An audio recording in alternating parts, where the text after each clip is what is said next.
Thank you for joining us at XM.com for this Forex Preview video. I'm Cristina Marucos. Joining me today is Senior Investment Analyst Rafi Boyajian. We'll be looking at the PCE inflation data out of the U.S. So the latest reports have been rather disappointing, and the inflation numbers are worrying towards the Fed already. So do you believe the PCE inflation data will follow this pattern? Pretty much that's what's being expected. PCE inflation, core PCE price index, which is what the Fed pays most attention to in terms of whether it's meeting its inflation goal of 2%.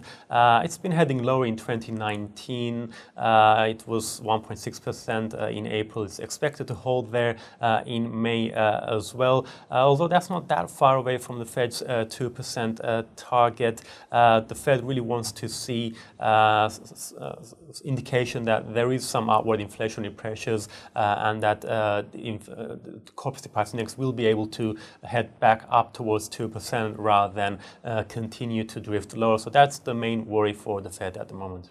Do you believe the PCE inflation data will be the tipping point, let's say, for the Fed to actually cut rates at its next policy meeting in July? Well, Jerome Powell yesterday indicated that he wants to see, the Fed will be watching several data points, not a single data release. So, of course, the PCE inflation report is one of the main factors that would potentially force the Fed to cut interest rates. But the Fed will also be paying attention to personal consumption. We're expecting personal consumption to make another modest increase in May. And of course, there's the jobs report coming up next week as well. The previous one was somewhat disappointing. So if all of these data continue to disappoint leading up to the Fed's July meeting, that may well force the Fed to cut interest rates.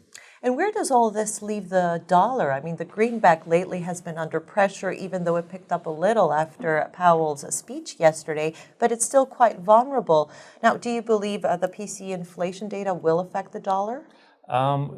If we do see any big surprises, we could see some strong reaction in the dollar like we saw yesterday, where markets were expecting Powell to be a bit more dovish. Markets are still pretty much convinced that we will definitely get 25 basis points rate cut in July. But if we do see either the PCE inflation data or any other data in the coming weeks that eases the pressure on the Fed to cut rates, or quite the opposite, it raises worries about the growth outlook in the US, then of course the dollar is definitely vulnerable to any shocks on the data front. I see.